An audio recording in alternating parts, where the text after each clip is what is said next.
Ассалаумағалейкум. Біздің эфирде Мағауия спорт мектебінің негізін қалаушысы, Миялының тұрғыны, тумасы Майлашев Ерман мырза, қош келдіңіз. Так, спортқа қалай келдіңіз деген сұраққа жауап беріп кетсеңіз.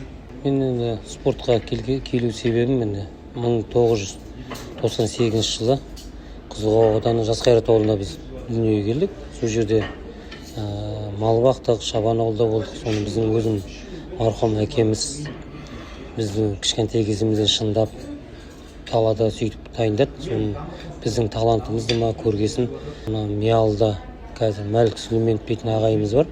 Сол ағайымыз үлкен күрес бар деп, сендерді күреске берем, болашақта әлем олимпиада чемпионы боласыңдар деп сондай мақсатпен Миялға көшіп алып келген. Сол Миялдан жаттықтық. Өзім мен бардым бірінші бастап, өзім Роман екеумізді жібердік. Роман деген інім бар. Наурызбек деген інім, ол көп Қазақстанға әйгілі спортсмен. Ол Наурызбек өзі кішкентай кезінде өзі барып, салға содан жаттығып, содан кейін табиғат барып, сосын бәріміз ауылданнан күресіп, облыстық бірталай деңгейлерге күресіп, жақсы нәтиже көрсетіп, енді мына әкеміздің бір тек арманы, көріп кеткен арманы Наурызбек інімнің Қазақстан чемпионы болғанын көрді де, әлем, олимпиада, Азия чемпионы болғандарын көре алмай қалған тек сондай өкінішіміз бар. Аллаға шүкір бәрі жақсы.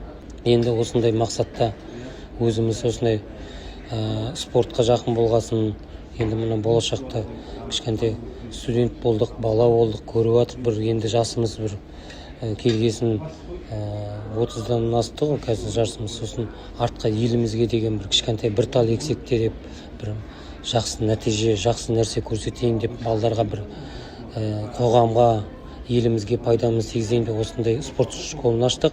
Енді бұл жерде бір спорт школын чемпиондарды, еліміздің болашақ батырларын, патриот балдарымызды, елім үшін қызмет ететін жалғыз бұл жерде чемпион болу емес, бұл жерде басқа саладан да жақсы өзін көрсетуге спорт деген жақсы. Может, осы шәкірттеріміздің біреуі әкімі болар, премьер-министр болар, болашақта ұлттық қауіпсіздік комитетінің бір басшысы бола ма, тағы да үлкен лауазымды тұлғаларда бола ма деген сондай мақсатта, сондай шәкірттеріміз, сондай балдар, сондай осындай жетістіктерге дайындағымыз келеді. Енді бұл жерде Мұстапа Өзтүрік атамыз айтқандай, чемпион болу оңай, адам болу қиын дейді ғой. Ең бірінші мақсат балдарды адамдық, рухани еліміздің патриот ретінде дайындап, сондай мақсатта дайындаймыз. Негізі спорттың түрі өте көп қой. Бірақ неге күресті таңдадыңыз? Неге көп деген сұраққа ең бірінші біздің Қызылқоғада күрестен басқа спорт болған жоқ. Сондықтан күреске барды. Жалпы өзімде төбелес жағынан сондай ұнайтын болды. Өзім сосын өскесін, мектеп бітіріп келгесін осы Атырауға келіп, мына Айбар Есенғалиев дейтін ағамыз бар. Сонында джиу-джитсу деген спортта дайындалып, Қазақстан боевой самбо, панкратион, жекпе-жек, сондай спорттардың Қазақстан жеңімпазы, чемпионы болдым. Бірнеше сондай спорттарға өзім ұнады. Сосын артынан өзім күресіп жүрдім. Осында енді Айбар дейтін ағамыздың көп көмегі тиді. Оны айтып кету керек, оны айтпасқа болмайды. Жалпы сол мектеп бітірген сол кісі жаттықтырушым болды.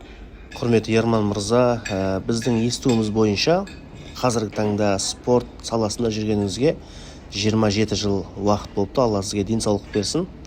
Өміріңіздің 80%-ын арнапсыз. Ертеңгі өсіп келе жатқан шәкірттеріңізге не айтасыз?